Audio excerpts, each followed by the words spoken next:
first of all, I just want to go through very briefly where we are at the moment in the four-step program we've put together for this project. We've already done step one, which was about providing a foundation step for finding your place, starting to think about what places were, looking at maps and aerial photography and so on. And now we've moved up to step two, which is finding a little bit more about archaeological sites, heritage sites, and so on. So just very briefly, going back over step one, I'm not going to dwell on this, but we started to look at what places look like from the air using Google Earth and how you might search on Google Earth to look at places from above and from the ground. We gave you links into the Ordnance Survey, the World of Ordnance Survey maps, which most of us love. Not my wife, because it takes up too much room on the bookshelf apparently, but getting to know Ordnance Survey maps and how to use them, and also how to get access to historic maps through sites like the National Library of Scotland. So we've had an introduction to finding places on maps, starting to think about what maps can do and how they can help us. But it's all about keeping things simple. I think we tried to communicate this in the first session while covering the whole project. What we want to do is make information available to you, where to find it, how you might use it. It's up to you how you want to use the various information sets we point you towards and how they suit your particular groups and particular individuals even. But we're trying to keep everything into sort of fundamentals about where is your place, why is it special to you or your group, how can I find out more about it? And I've found all the way through any projects I do, keeping three or four questions maximum as kind of route through is a good way forward. So today, what I'd like to do is in a way take you through finding out a bit more information about archaeological sites and heritage sites using online databases. That word databases, it can immediately make some people want to go away and have a long lie down in a dark room. I know I'm one of those people. It's just that word database. Databases are just information. They're electronic information that we can easily get hold of. We all love libraries, wandering down bookshelves and digging into books and so on. Databases are just more convenient ways of doing that. And I think that's how we should think about them. Archaeology is about finding things, isn't it? It's about discovery, whether it be discovering coins in a spoil heap or discovering walls under the earth. Discovering information that you didn't know about from books is just as exciting. From maps, it's just as exciting. And from that dreaded word database, it can be equally exciting. So this is about how we might find information on archaeological databases and so on. Now, unfortunately, most of the archaeological databases I come across in my world are targeted at adults. Very few are actually targeted at children, and many of them are actually targeted at what I call professional heritage adults. You almost need to have done some background course in heritage and databases to use them. Well, we've tried to cut through all that, and what we're trying to do is take you into databases and show you how to access them and what they might contain to allow you to explore them a little bit more in your own time. Now, again, some of you may be more experienced than others, but what we're trying to do is provide a kind of level platform through these steps that we're presenting about how to use maps and aerial photography and LiDAR and databases and so on. So let's move on. Keeping the process simple, and it's about finding things. So the platform for this session today is, where can you find relevant heritage databases? Where can you find information about historic buildings? Similarly, where can you find information about archaeological sites and finds and find spots? Let's not overcomplicate the process. Mark, I'm sure, will give you a chapter and verse if you ask him about how complicated it is to find things when you're a new user, because he acted as kind of test bed to how to use some of these sites when you're not used to using them. So we're trying to keep it as simple as possible and then let you explore the sites once you know the appropriate sites to get to and how to do simple searches on them. Now, to understand some of the information in those databases, we have a language barrier. And it's understanding some of the terms that these databases actually use. Believe me, it's a nightmare. And basically, if you understand two terms, statutory and non-statutory, plus a third one, local, you can cut through all the complications that these databases might throw at you.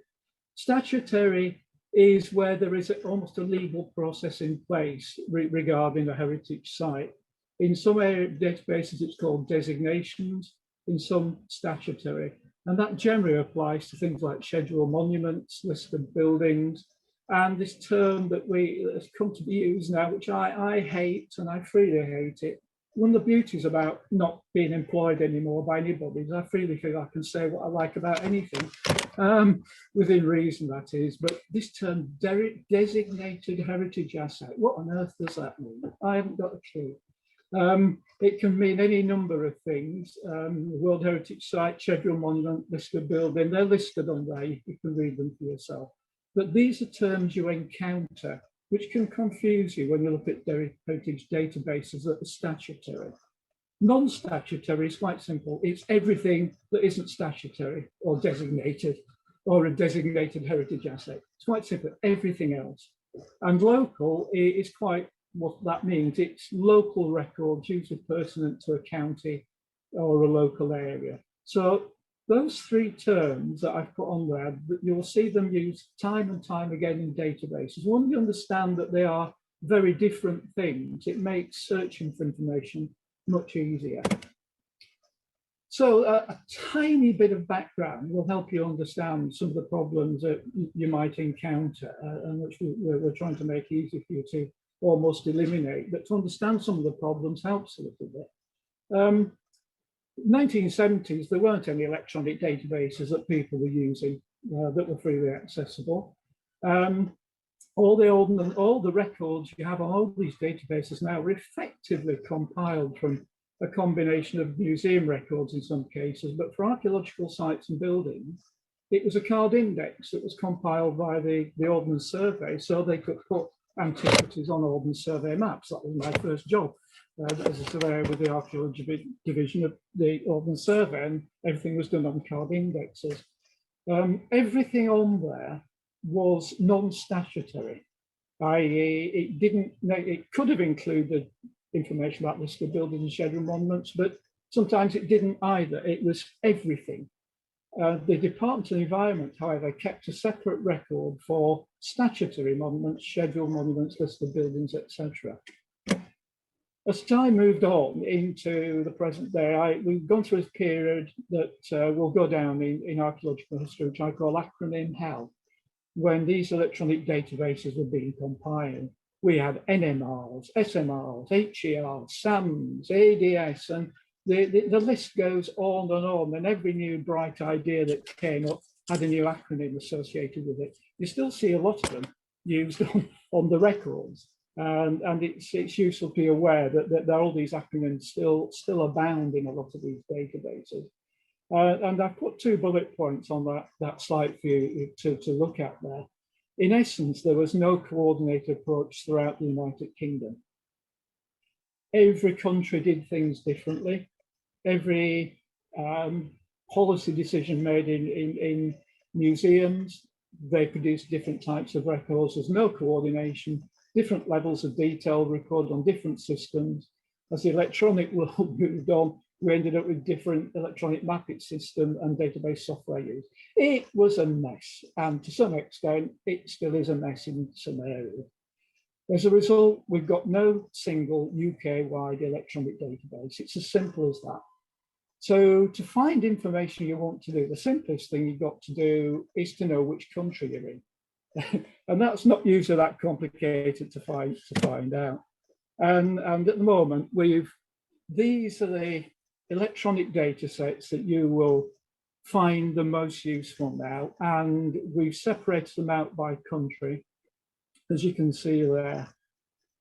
For England, we've got Heritage Gateway, Wales, Historic Wales. Scotland has 2. That's Historic Scotland and Camwell, which I find, I'll explain a little bit more in detail why there are 2 there. Northern Ireland, we've got Herone, which is a historic island environment for Northern Ireland, the Isle of Man, and Jersey and the Channel Islands. And I'll run through these in the next 10 or 15 minutes for you. But these are the 1, 2, 3, 4, 5, 6, 7 databases which cover the United Kingdom. At the point in time, that's really all you need to know about the kind of history of how they've arrived at this point. But this slide and this PowerPoint will be made available to you later on as both as a recording and as a PDF, so that you don't have to bother scribbling any of this down if you don't want to. This will be sent to you by Joe later. So first of all, let's have a look at England. And if I suspect that some of you already know some of these databases, some of you may not have used them at all, but we'll try to run through them with equal discussion, as it were. And I'm doing these in no particular national order, before I'm accused of being England focused, as it were. I'm doing them in area of landmass within the United Kingdom, and decided to be as equal as I could be. So England, this site called the Heritage Gateway. Now, until recently, there were dozens and dozens of separate records all over the internet for individual counties, and even within bodies like Historic England and English Heritage, which were up until what 2 years ago were separate bodies. You really needed to know those acronyms I alluded to earlier in some detail to find records about anything, and particularly records that you wanted. Now there is a single portal into all of the databases that are available in England. There are about 60 resources on this thing now called Heritage Gateway. And we found that the easiest way to use it, which Mark will talk about in the second after the break, is to do simple searches. And on that slide there, I've just put something in like Naesmire Racecourse. You want to know something about a place. There's any permutation of words you can put in. You can search that place and it will provide you with a list of records that go with that place. Now, the beauty of this site is that it categorizes things in the colors you can see there. You can see why I wanted to cover those terms. Statutory data.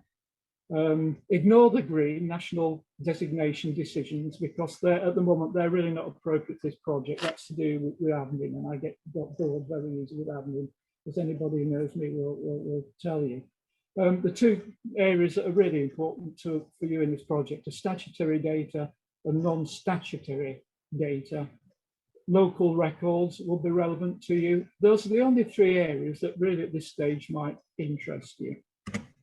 And if you do a search, what will happen is that single search will look at all the different data sets that are available in England and throw them up for you and show me how many records are pertinent to which category of monument. You can see on there that you've got 4 results on the National Heritage List for England under statutory data, which is all the list of buildings, schedule, monuments, that sort of thing.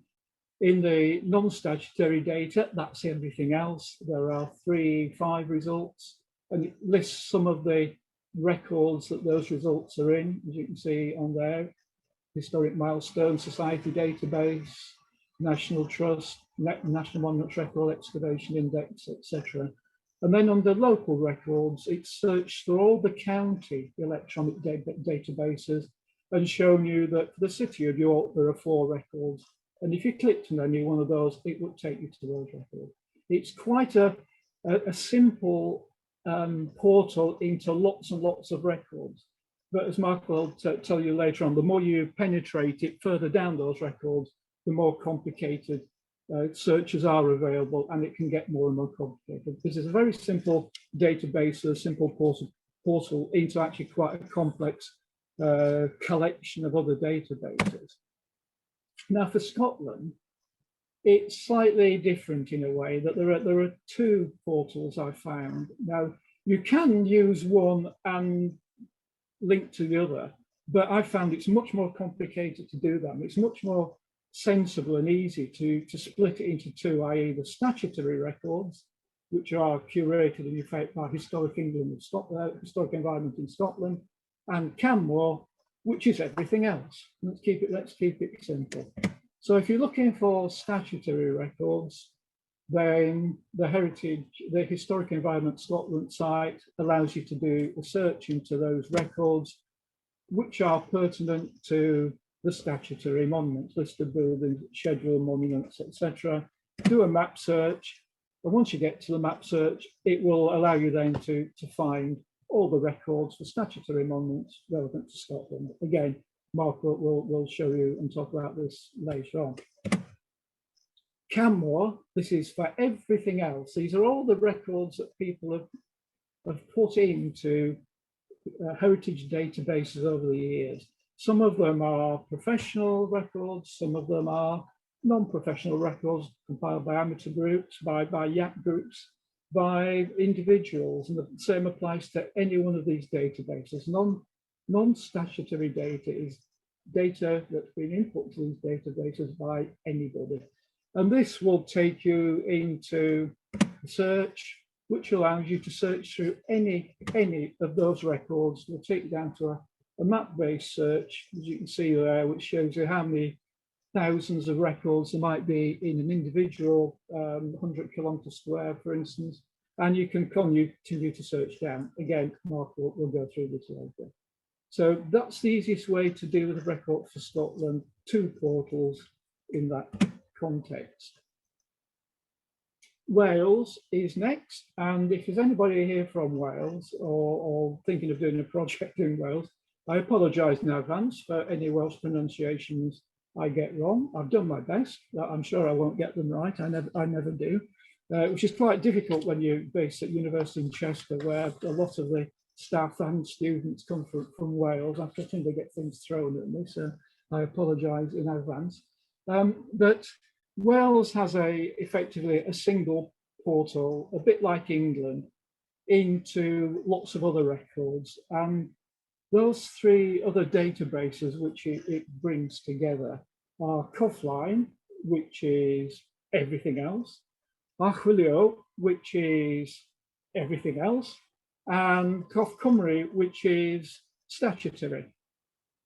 I hope that's reasonably clear. Although there are 3 separate databases, historically that's the way they've been compiled, but this particular Historic Wales portal brings all those together, makes it nice and easy. Now, many of these sites, and Wales is one of them, have help videos, which when you get to the site will show you how to search for a record, how to search for a site.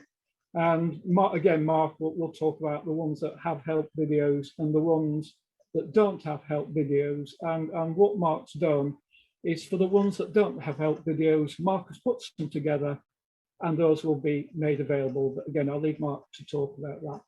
But I hope you can see at the bottom of the screen that some of the background I've given you already becomes hopefully intelligent, because you can see it's telling you there what things it's bringing together in terms which are a little bit more accessible now.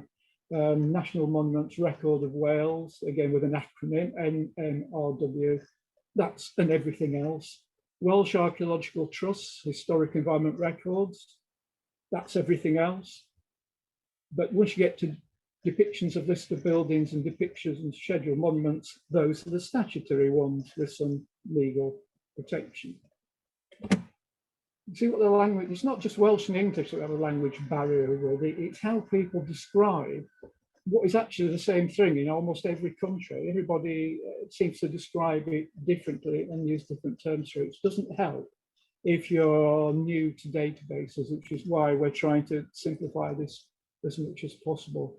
And if you access the database in Historic Wales, like all the other ones, you can do word-based searches or map-based searches. Just ask for a place or a term, and it will display where all those sites are. It will display the record that is pertinent to that dot on the map and give you the information about it.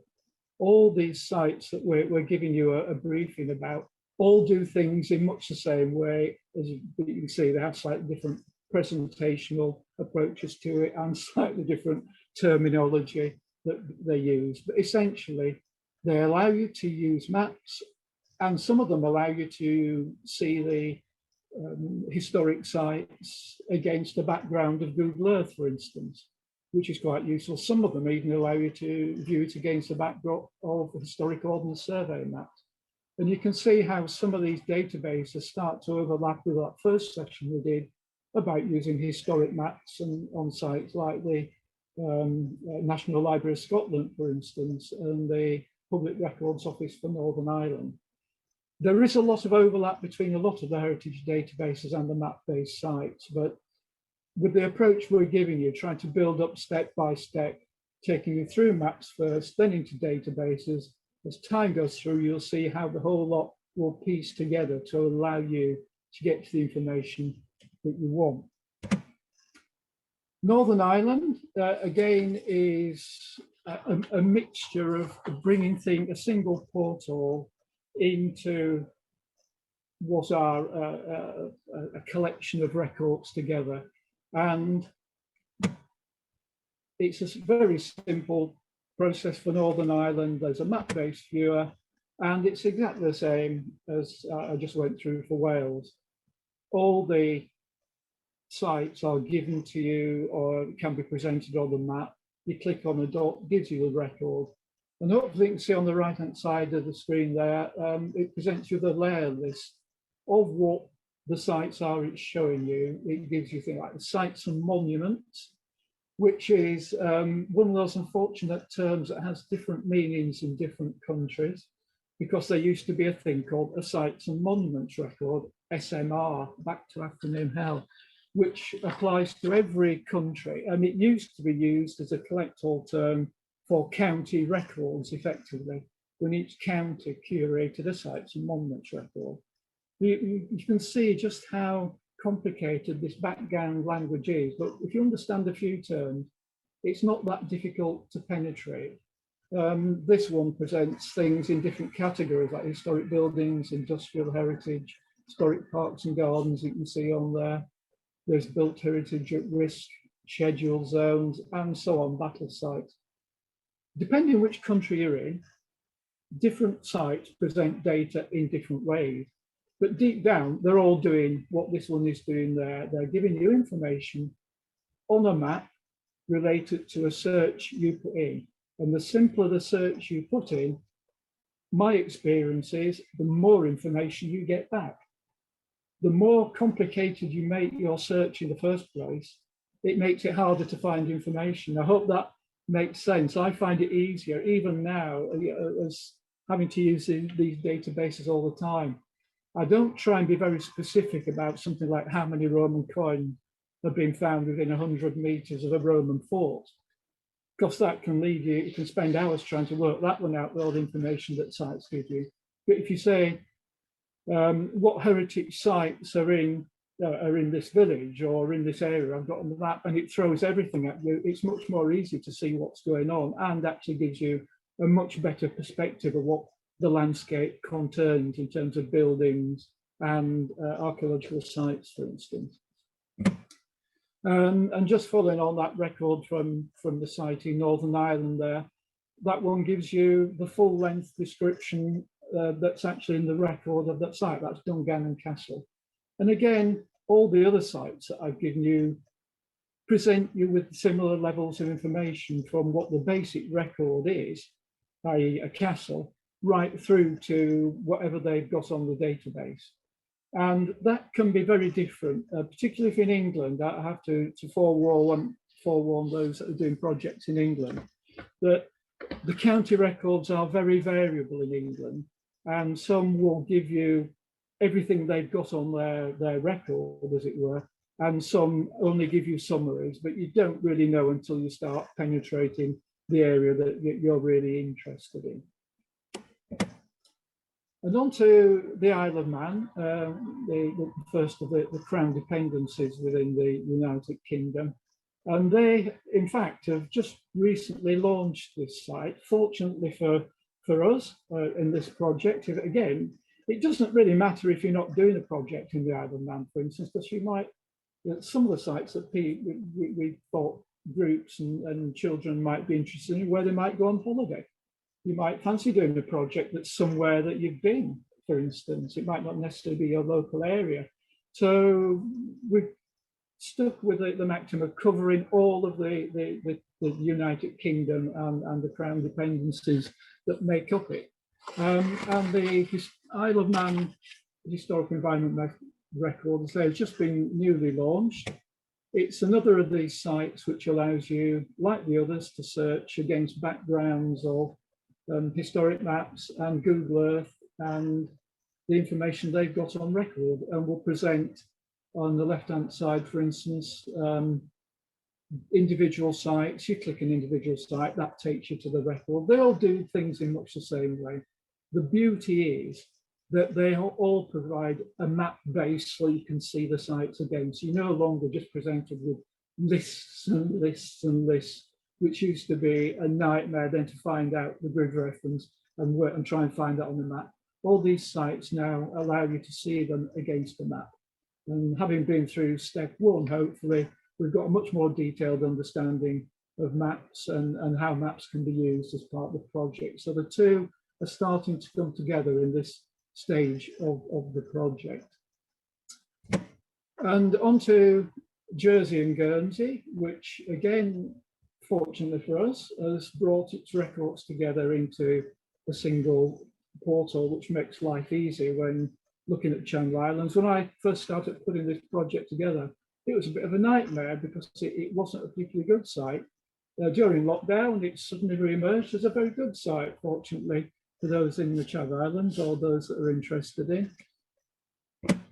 Effectively, I think you can sort of recognise the pattern now of how most of these sites work. They allow you to search by individual names for monuments, by areas. The level of mapping goes from the whole of the island here, as it does with all the others, right down to individual streets and areas. So the level at which you interrogate it will be entirely up to you. They all give you these kind of front-end map bases into searching for the records and the records that go with them.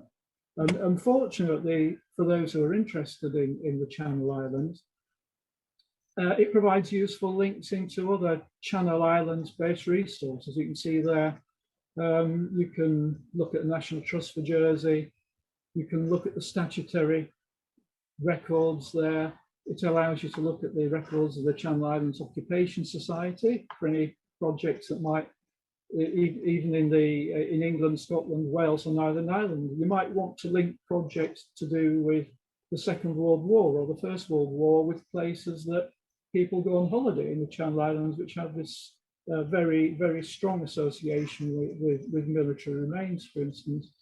You've got things defined into prehistoric sites and structures in Jersey. You've got the Jersey Stones register. And it also, importantly, gives you a link, second from bottom, into the Sites and Monuments record for Guernsey, which is extremely useful. And you can see there, again, pattern you're now familiar with, map-based search and ability to look at the records against the map and what layer of record is on there and the detail of the record itself. This is very much how databases are structured now, and why knowledge of how maps work and which databases you might link to which maps provides these first two foundation steps. You almost need to see them as one thing together. And it's worth reiterating at this point that the different countries give you different levels of mapping base to work with. Some give you lots and lots of different layers, right down to the historic Ordnance Survey maps that we looked at in step one. Some give you Google Earth, and some give you Ordnance Survey maps only. You just have to just look at what database and which country you're in, and learn to just interrogate it at different levels. So at this stage, I won't say much more than that, other than there is one other database that I want you to think about, which is something called the Archaeology Data Service, the ADS as it's known. Because in a way, this is it's a portal into records for the whole of the United Kingdom. It's the only one that gets anywhere near that. But this is a database which is more geared to the professional sector and includes lots of reports and lots of archives and so on. And I'm not going to dwell on this one, but just make you aware this is one that is available. If you want to search records in more detail, it is very much worth having a look at this particular database and seeing what it contains. Perhaps more appropriately, we might cover this more in Spec 3, but just to make you aware of that particular run. So, in summary, there is going to be a digital resource that goes with this, and the links that are set up will be provided on the PDF and the PowerPoint, which Mark will talk about after the break, and give you links into the various ones which don't have help videos associated with them.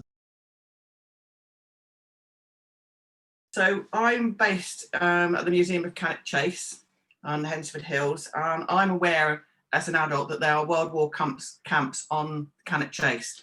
I've spent quite a bit of time looking into them, but I handed this over to somebody that doesn't know the area and said, I want you to use some of the things I show you and see what you can come up with, how easy it is for you to do. So most people will know Cannock Chase because it's an area of outstanding natural beauty.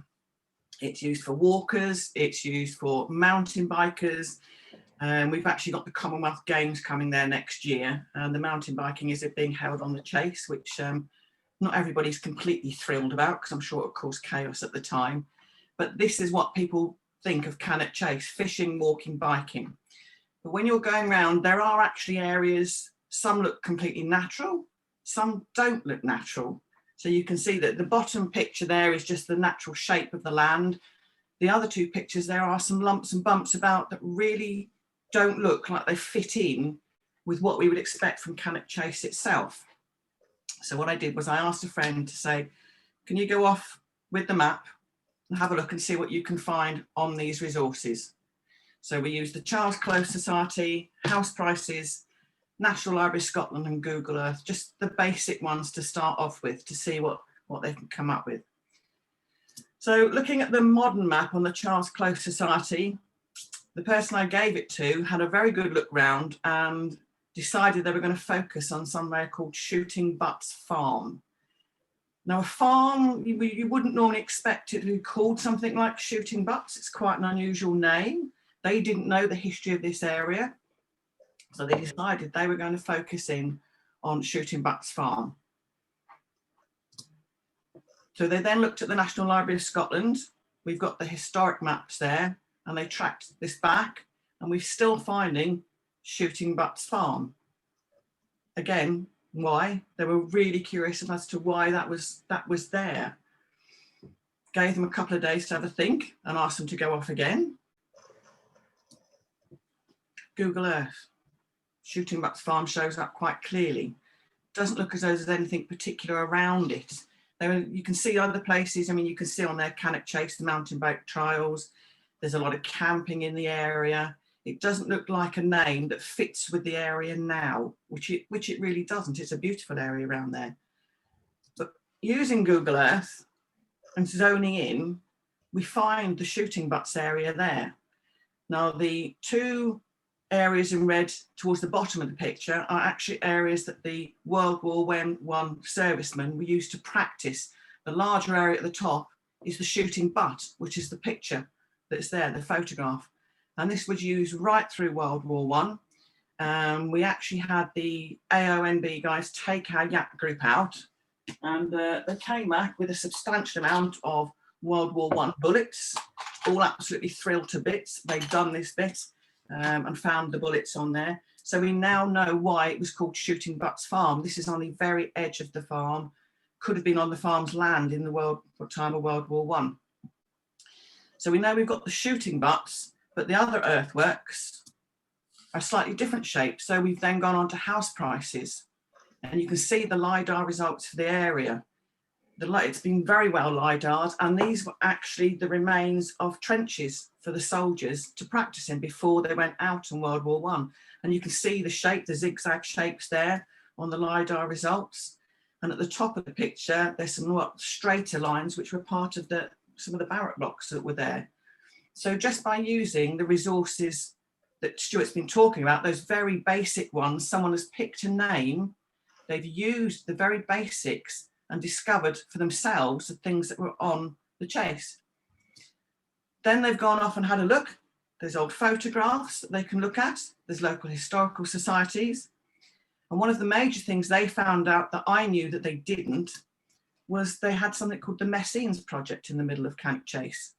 And you can see there in 1918, the German prisoners of war built a scale model of the Belgian town of Messines under the supervision of the New Zealand Rifle Brigade. And our YAC group was very lucky to be involved in a project 3 or 4 years ago where the Rifle Brigade had left a lot of graffiti on monuments in the area, and they were asked to help record the graffiti to preserve it. We also know that Tolkien was stationed there, and we've got a very good local database, Staff's Past Track, and it has all these details on it. So just from giving somebody that initial map and saying, can you go off and find some detail and something that takes your interest, that person has tracked that name of the farm and they've managed to track it back and discover all these records. So for someone that doesn't live in the area, they found it absolutely fascinating to do. And it was really quite simple. So perhaps to start the groups, this is the way to do it. Give them something simple to track back for themselves. So that was just some ideas around looking at that name and how you can take it back just by looking at those resources. It's really quite simple to do. So it's been a lot of fun as well. Good. I'm going to take my life in my hands now and try a live demonstration, which is always a surefire way to guarantee technical problems.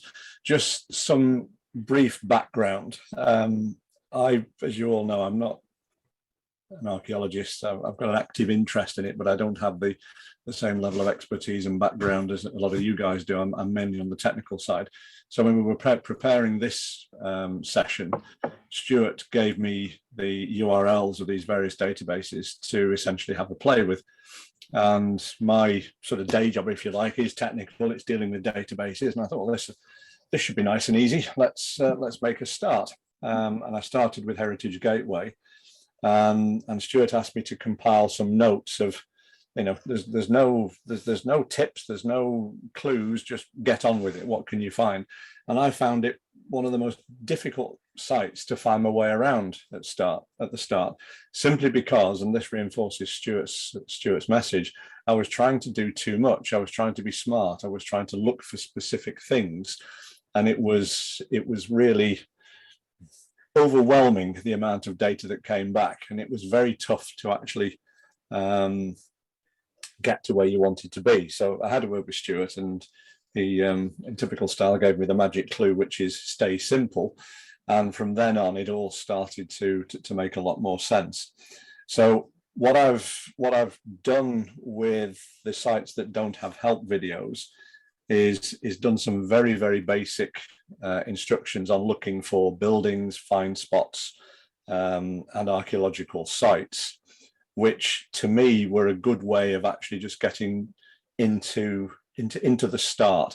I mean, I equate it almost, and I like my little analogies. I've been trying to practice or play the guitar for about 5 years with absolutely no success. I've books, online courses, but eventually I got a Christmas present, which was an online session with a guitar teacher who in half an hour teach me to play Happy Birthday on one string. And it was the most rewarding thing I'd ever done, that you could spend a little amount of time and actually achieve something. And I think that's the way to approach it with these databases. Start simple, and what you'll find is in time, your experience will grow, and then you can start to do some of the more advanced things. If you think you're smart and think you can dive in and sort of master it on day one, you won't. I certainly didn't anyway. Maybe I'm not bright enough for that. So I'm just going to go with Heritage Gateway for now. I'll just do a sort of quick online demo of how I think it works and how best to use it. I'll also show you where the videos are, which will be in the link anyway. So let's just see if we can fall up the first hurdle. And share the right screen because I've got 3 monitors here. I just need to make sure I've got the right one, which is Heritage Gateway. So it should be that one. Then let me know if you can see something. Now, if you're seeing me on the, I'm on another monitor now, so you shouldn't be looking at me anyway. So first of all, can you see something? Yeah, all good, Mark. Yeah. Right, cool. So here's Heritage Gateway. One of the simplest ways that Stuart explained is just to type words into here and either use any order or any words. And if you're lucky, you might find what you need. And that's how we approach it in the 3 videos for this site that I'll show you later. But one of the slightly up from the basic, which I quite liked, is go to this thing here, which is the more detailed search. Initially it would fill you with horror, but if you keep this one nice and basic to start with, then you're in with a chance. So this drops you down into a menu now where you have a map of England. And the first thing I always do, by the way, if this map doesn't appear, which it often doesn't, there's a little button there called reset. And we'll come back to that later. That's a very useful button. It sort of gets you out of a few holes. But if here on the if you then type, I'm just going to go Knavesmire because that was an example that was in Stuart's, and you can set, well, how far do you want within the Knavesmire? So I wouldn't be too sort of expansive to start with. Let's say within 2 kilometers of the Knavesmire, and then go find. If you're lucky, it will find various places that have Knavesmire in the title. And the one I'm interested in is the Knavesmire in York. So you click on that as a place, and once that's done, you can then close it. And what you see is a map that looks horribly out of scale. This is perfectly normal.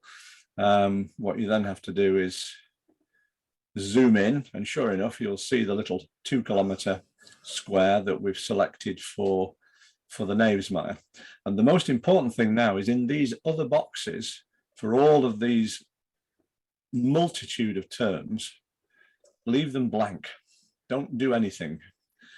When they were, who they were, where the resources are from, statutory, just leave those all blank.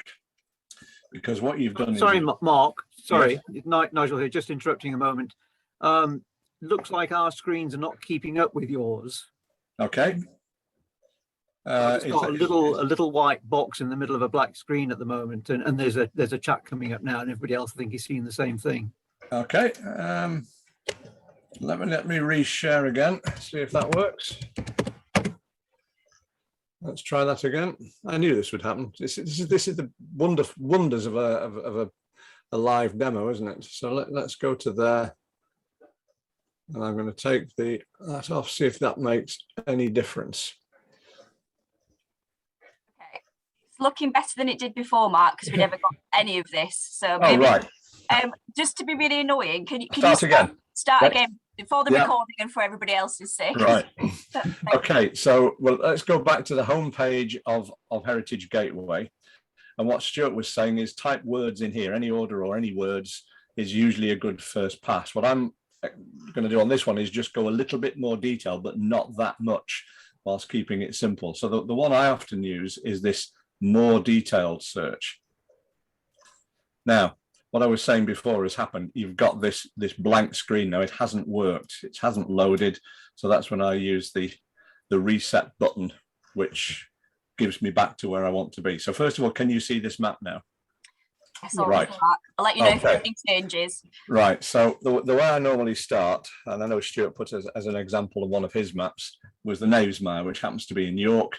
And I'm going to go, well, let's see how much of an extent we want. I wouldn't be too ambitious with that. 2 kilometers, I think, is perfectly fine. And then if you click the find button, if you're lucky, it will tell you or give you the sites which have Knavesmire in the title. So we've got a Knavesmire in Leeds, in Durham, but the one I'm interested in is there, Knavesmire in York. So I'm going to click on that. Once you've selected that in your 2 kilometers, you can close it. And what you'll see is the resultant map is virtually illegible. And this is perfectly normal. So you then just zoom in, and with any luck, you will then see your selected 2 kilometre square in the area that you want. Now, the key thing here, and I'm just going to run through this again, is these other boxes, don't be smart, leave everything blank. So you've got, what are you looking for? When were you looking for what year? Who, anybody associated with an architect or a person, which resources, leave all those blank, because that I find to be the easiest way. And at that point, you then hit search. And just as Stuart showed you on his presentation, you end up with this screen here with lots of things now searching. But always be careful and be aware to check down at the bottom, like there's one there that's still searching. So wait for all these searching boxes to complete. Sometimes they don't, because I'm guessing how this works is that, well, they are, in that case, in trying to talk to the West Yorkshire Archaeology Advisory Service, it's obviously timed out, so we can't do that one. But wait until it's all completed. And then, as Stuart said, you can actually click on these to look at the individual listed results. But I find that by far the better way is to go view results on the map. And straight away you can see, there's a nice little blob around York, which is thankfully what we'd expect. So you then have to drag your cursor and zoom in, and this takes a little time. Don't be alarmed if it's, so you think, there we are, we've got a little better, and we can zoom in again, and all of these will then start to look a little bit more familiar for certainly for those around York. And let's drag ourselves over to the Knavesmire and go a little deeper, and straight away you can now see all the various place marks on the map. And if you want to know what each of them is, you can then scroll down, and all of these are then explained as to what they are. So an orange circle with a little white bit in the middle is a local HER record point. And once you've got down to the level of detail that you want, let's just go a little bit further in, for example. You can then say, well, what are actually these points? So if we look across here, I'm just sort of picking some at random. So there's that one. You can't click on it as it stands now. You have to use this little icon here, which is identify features on the map. Once you've clicked that, your cursor changes to a question mark, which you can then hover over what they are. So I can hover on that one there. And for those that have seen the film with any luck, you then get the options of the data that's available to you. So there's 2 records within the City of York HER, and there's an HLNE from an acronym HEL there, which goes what it is. So you can then expand it, and sure enough, it's the Hobstone at National Grid reference, blah, blah, blah, blah. And then there's the viewer list, and you can go straight down into what it is that you're looking at. And once you've contented yourself with that, you can close the page, you can go back and clear, and you can have a look at something else. So let's try what that one is. Let's click on it properly, and that's loading. And I think sometimes these records, Stuart probably explain why, but they get duplicated. So this is throughout the uses a common grazing. This is all about, the Knavesmire. So I just find if you were to pick an area and keep it fairly small, you then get all the records that are available to you. And it's actually quite fun just looking around. The minute you try and filter these out with those filters that came in before, it seems to get quite confusing. So that's the one I use for the Knavesmire. Just checking, can you still see my screen with playlists? Yeah, okay. So these are the playlists that we've done for both England and Scotland, and we've split Scotland up between Canmore and historic Scotland. So if you click on the playlist for England, you will get to a simple search for how to find buildings, find spots, archaeological sites, and location specific search. And I'm not going to play this because I'm not optimized for video now, and it probably won't look good. But all these are available in the resource pack for you to have a look at. But I think just sort of going back to my original message, it's that keep it simple, keep the area small, and then start to look around. I mean, I know in some of the early projects I was working around, it's you're looking online in county records, and I think as Nikki was saying, it's doable. You can either go to the library or in county records, but it's quite a mammoth task. Using this, you can see things at a top level. I find much easier. So whilst it was a painful start for me, I actually it's my first port of call now. So and the same applies for Canmore, for Historic Scotland, all the rest. But obviously, I've just kept it to Heritage England for now. And I guess that's all I have to say on that.